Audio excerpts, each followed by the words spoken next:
enthusiasts. My name is Abby Oliveira and I am a performance poet / spoken word artist. Welcome to this very short introduction to performance poetry video course brought to you by me and by the Bluebell Arts project run out of the gas yard. Welcome to video 3 in this very short performance poetry video course. In this video, we will mostly be focusing on memorization techniques. No! Oh yes, the time has come, my friends. Memorizing helps us deliver our work much more effectively. It flows much more smoothly. Crucially, it removes a barrier between you and the audience. We connect with the audience much more effectively and in a much stronger way because we're directing our energy then out at the audience as opposed to into a page. You get what I'm saying? But before we go there, we'll ease you in nice and gently by starting with this video's pick of the poets. So conscious ears at the ready. This video's pick of the poets is poet Kathy Carson from Crossgar. Here Kathy performs her poem as a simple piece to camera. Now I include Kathy as an example of how centred and grounded knowing our piece of work inside and out can help us appear. It's shot in a simple head and shoulders to camera, and she comes across so grounded, so quietly confident because she knows her work. She's simply speaking the poem as she heard it in her mind's ear and in her heart when she wrote it, or at least that's how it appears. Lightnin. You know I still love the thrill of a storm, that flash of blue and white as the sky takes a picture of the earth below, that blade-thin line between fear and excitement when anything feels possible and you are more alive than you've ever been, that rogue boat that reaches down so that just for a second the sky is tethered to the earth. Oh, but most of all, I love that it reminds me of Lisa. I arrived at Lisa's house just before midnight, ushered in by a social worker who was too grateful, too apologetic and voice pitched too high, and Lisa said I was tiny for 8, dressed in superhero pyjamas 2 sizes too small, head bowed, shoulders rolled with the weight of all I was carrying, eyes dark and deep as planted seeds. And she bundled me to bed with a careful choreography of care and distance and reassurance and space that she had mastered over time. At 2 a.m, Lisa was not sleeping. She was watching the storm. She was listening for me. The first boom of thunder, the smallest of whimpers escaped me, and she was there, and she lifted me from the bed, smelling like apples, and she carried me down the stairs, and she sat me on a sofa facing patio doors, and she placed a rug across my knees, and as I curled around her like a comma, we watched the lightning dance across the sky. What makes it happen? I asked her. It's electricity, she said. What, like plugs? Well, kind of, but more like the wires inside the plugs. But electricity is all around us, even inside you. That's how your brain tells your body what to do. It sends messages all through your body like lightning. What, like superpowers? Lisa smiled wide. Like superheroes? And Lisa just laughed in a way that I didn't know grown-ups could laugh. I padded towards the patio doors. Cupping my face to watch the storm, I felt like I could do anything. And later, as she carried me to bed, I clung to her with such force that Lisa said there were bruises in the morning. Lisa's bruises faded, but the marks that she left in me have stayed. Growing up, she taught me to speak up even though my voice shook, To run even when it felt like my legs were not my own, to stand in the truth of who I was in the moment with the promise of all that I could become. She taught me that even the darkest sky can be shattered by light, that no matter how ferocious the storm, the calm will always come. I took what she gave me, poured it like liquid steel into the cavities left by others until I became stronger than I ever thought I could be. But as I stand here, I still feel it. The dryness in my mouth, the pooling of blood in my fingertips, and your expectation is clinging to my skin like salt. So I will anchor my feet, square my shoulders, lift my chin the way she taught me, because you need to know. If you've ever felt it, that nausea in your stomach, the battering of your heart, the crackle of sweat on your back, do not let them tell you that it's fear. It is your electricity. It is your superpower. It is your lightning. And if you use it, you will light up the world.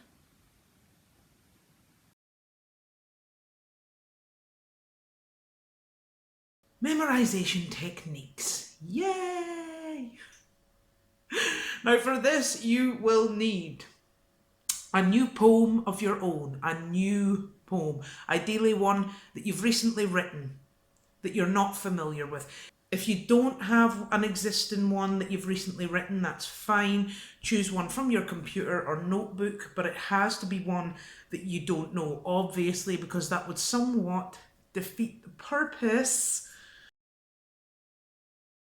Now, really, the first tip is to allow yourself time to learn a new piece. The poem should eventually roll off the tongue as easily as the alphabet. Sleep is crucial to that process. Just think of a night's sleep as being like the poem's incubation time. So the more nights of sleep you get in between you learning the poem and when you might be performing the poem, then the stronger the poem is rooted in that brain. Cramming, although it's possible, especially if you're a more seasoned performer, but cramming is not advised. Trust me, I have tried to cram poems many, many times when I should have just taken the page on with me and read it. I tried to cram the poem in before it was ready, before it was properly incubated. And, they're never the best performances, those ones, because you'll not feel fully relaxed or confident when you're trying to perform that piece then, after you've crammed, because you'll find that you're having to put the majority of your energy into trying to remember the words as opposed to being present in your body and just letting them flow. Now, there's no one-size-fits-all technique for memorising poems. It really depends on what type of a thinker and a learner you are. But here are a few suggestions that I've come up with, and you might find one or a combination of these will really help you. The most important thing is to stick at it. When things get tough, push through. Toughness is the key to learning. That's what my granny told me anyway. Anyway, moving on. 1, I've said it 100 times so far, record yourself. You should get into the habit of this anyway.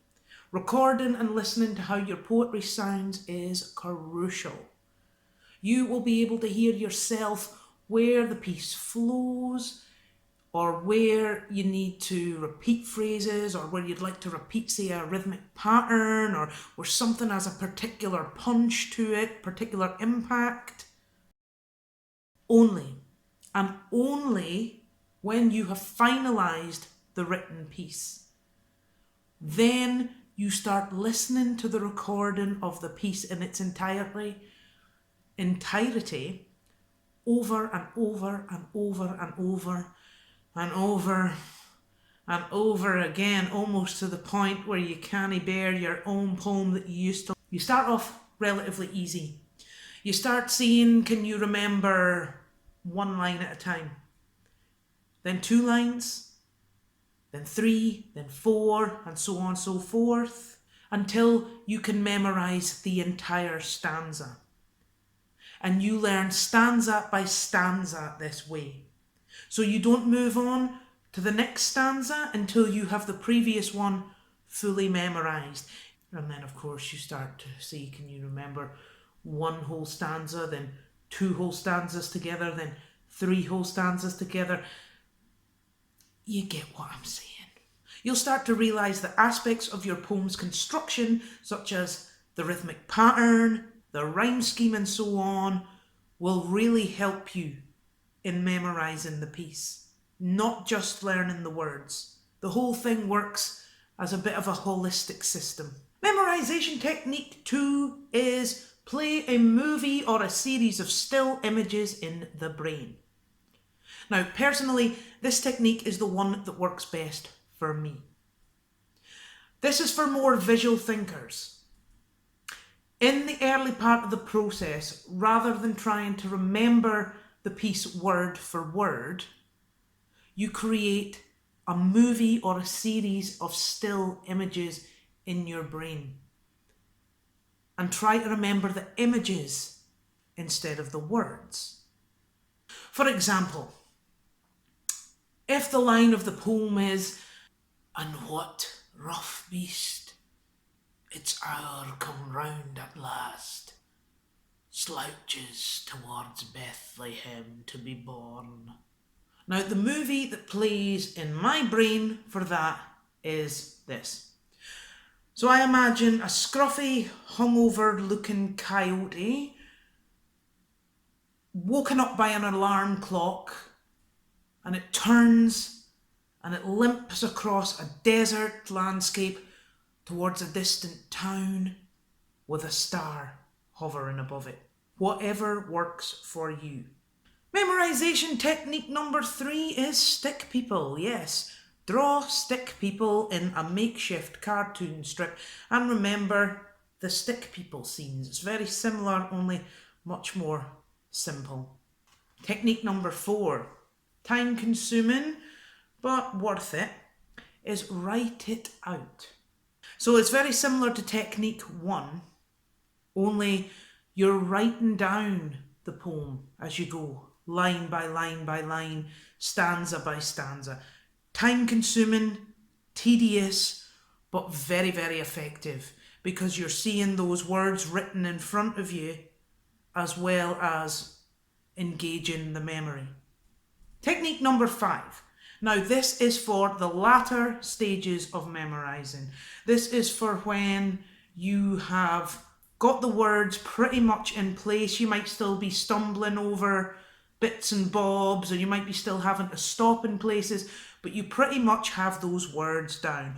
Only when you're at that stage, then you speed recite really fast, like really, really fast. So you do that in monotone. There's no emphasis, there's no concern for the performance, there's none of that. It's simply about how fast can you go without dropping a word.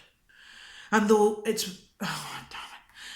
been too long, too many years have passed, and though the time is gone and memories still hold fast, yes, it's strange as it seems we still live in the past, the essence of a black life lost in the hourglass, and every time you drop a word, go back to the start.